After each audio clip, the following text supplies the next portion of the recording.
बहुत शुक्रिया मेरे भाई। और आज बगोदर की धरती पर आया हूं। बगोदर की धरती लाल धरती के तौर पर जानी जाती है।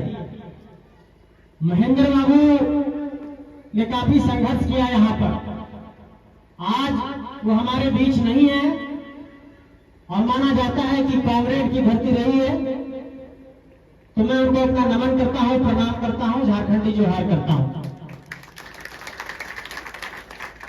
और झारखंडी शोषित वंचित ड्राइवर संघ के उन तमाम साथियों को झारखंडी जोहार कहता हूं जिन्होंने इस बात का संकल्प लेते हुए ये करके दिखा दिया है कि देश के अलग अलग कोने में रहने के बावजूद भी अपने हक के लिए हम एकजुट हो सकते हैं। तो आपके लिए भी जोरदार तालियां होनी चाहिए।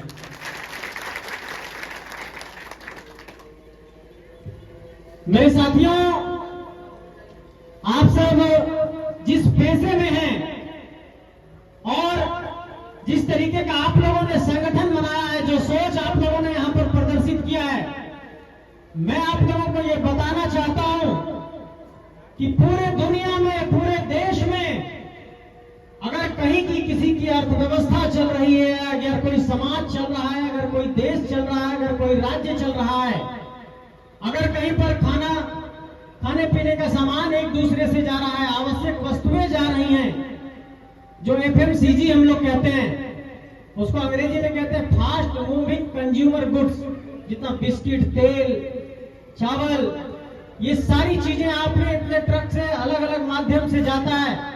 मैं इस बात को स्वीकार करता हूं आज आप लोगों की उपस्थिति में कि अगर इस देश के भीतर, इस राज्य के भीतर अगर सबसे बड़ा किसी का योगदान है तो ड्राइवरों का है, चालकों का है। कल्पना करिए कि इस देश में कोई बंदी का ऐलान होता है, कल्पना करिए इस देश में लॉकडाउन का ऐलान होता है, तो यही ना कहते हैं कि सड़कें सूनी हो गई, सड़कें वीरान हो गई।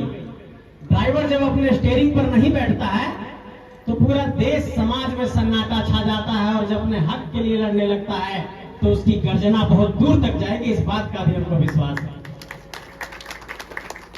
अब देखिए, ड्राइवरों के हक अधिकार की बात, झारखंड के कंपनियों में उनको नौकरी देने की बात, चाहे वो अडानी के कंपनी में हो, चाहे वो NTPC में हो, चाहे त्रिवेणी में हो, चाहे CCL में हो, चाहे BCCL में हो, चाहे BSL में हो, चाहे टाटा में हो, चाहे झारखंड के तमाम निजी क्षेत्र की कंपनियों में हो, चाहे सरकारी क्षेत्र की कंपनियों में हो, चाहे बाहर के राज्यों में आप लोग काम कर रहे हैं।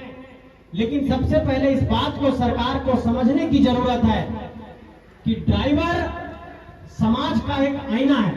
अब आप बोलिएगा कि कैसे, मैं इसको आपको समझाने की कोशिश करता हूं। भारत में इस वक्त दो सबसे बड़ी टैक्सी की कंपनियां आमतौर पर चलती है, एक उबर टैक्सी, एक ओला टैक्सी। उबर और ओला टैक्सी राज्य के राजधानी में, महानगरों में ये टैक्सियां चल रही हैं। आज की तारीख में अगर कोई व्यक्ति अगर विदेश से आया और दिल्ली राजधानी में उतरा, एयरपोर्ट से किसी होटल में गया, उबर का टैक्सी बुक किया और ड्राइवर उससे बहुत अच्छा बिहेव किया, तो वो आदमी जब अपने देश से बाहर जाता है तो कहता है कि इंडियन ड्राइवर भी बहुत अच्छे हैं, बहुत अच्छा व्यवहार करते हैं।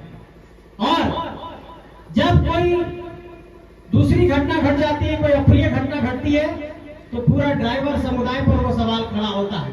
और इसलिए मैं आप लोगों को कहना चाहता हूं कि आपका काम और आपका व्यवहार इस देश के प्रति दूसरे लोगों का सोच भी तय करता है, इसलिए आपके ऊपर जिम्मेवारी भी बहुत बड़ी। ये बात मैं आपको कहना चाहता हूं।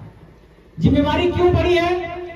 क्योंकि जिस टैक्सी ड्राइवर का हम उदाहरण दे रहे हैं, अगर किसी शहर को हम नहीं जानते हैं बहुत ज्यादा, किसी शहर में हम नए हैं, जैसे एक बार हम दुबई गए तो वहां के ड्राइवर हमको मेट्रो स्टेशन से लेकर के अपने होटल तक लेकर के गए, तो वो एक बांग्लादेश के ड्राइवर थे। उसने बहुत अच्छा बिहेव किया, मेरा कार्ड काम नहीं किया तो बगल में जाकर के मुझे कैश वहां से दिया दिरहम में, उसके बाद हम उसको पेमेंट किया, उसने बहुत सपोर्ट किया।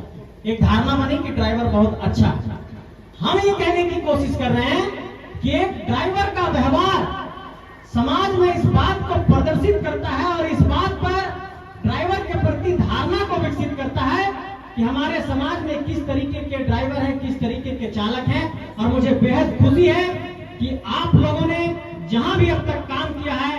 अपने काम का लोहा मनवाया है, ईमानदारी से काम किया है, लेकिन इन कंपनियों ने हमारे साथ शोषण किया है और इनके खिलाफ आवाज बुलंद करना होगा। यही बात आप सबसे कहने आए हैं। सबसे पहली बात कि जब इस पूरे बैठक की परिकल्पना और सोच आप लोग रख रहे थे, जब साथियों ने संपर्क किया, तो एक सबसे बड़ा आश्चर्यजनक बात सामने आया। मान लिया कोई एनटीपीसी कंपनी है, कोई त्रिवेणी कंपनी है, वहां पर ट्रांसपोर्टिंग का काम होना है, हमारे चालक वहां पर जाएंगे, नौकरी करेंगे।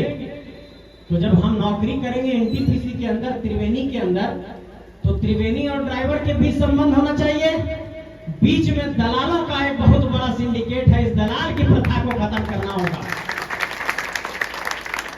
ये आउटसोर्सिंग एजेंसी के नाम पर ड्राइवर से 50,000 रुपया, 1 लाख रुपया ठगने की पूरी प्रक्रिया झारखंड के अंदर चल रही है। और बगोदर की धरती से, कॉमरेड महेंद्र सिंह की धरती से इस बात का ऐलान करना चाहते हैं कि हम लोगों का जो संगठन है जेवीकेएसएस, पूरे झारखंड के अंदर इस प्रथा को खत्म करने के लिए जहां भी लड़ना पड़ेगा, जिससे लड़ना पड़ेगा, हम लोग लड़ाई लड़ने के लिए तैयार हैं और आप लोगों की लड़ाई को पहली पंक्ति पर लड़ेंगे। एक दूसरी लड़ाई इस बात को लेकर के है कि हम नौकरी कर रहे हैं आपके कंपनी में, हम ड्राइवर आपके हैं, हमारे पास ड्राइविंग लाइसेंस है, हम बढ़िया गाड़ी चला लेते हैं, तो इसका मतलब कि हम स्किल्ड ड्राइवर हैं। स्किल्ड ड्राइवर मतलब कि हम क्या, मेरे पास कौशल है, एक हम कुशल चालक हैं। तो कुशल चालक है तो जिस तरीके से नौकरी की प्रक्रिया में पूरा पीएफ कटता है ना सबका, आप देखिएगा कंपनी लोग हमारे पास आए, टंडवा से कुछ लोग, वो लोग बोले कि हम लोगों का ईपीएफ जो है, कर्मचारी भविष्य निधि का जो पैसा है वो जमा नहीं किया गया और एक फर्जी रसीद जमा हम लोगों को दे दिया गया ऐसे काट करके। अब तो ईपीएफ का जहाँ सब जमा होगा तो उसका ऑनलाइन रसीद मिलेगा, सब कुछ ऑनलाइन एंट्री होता है।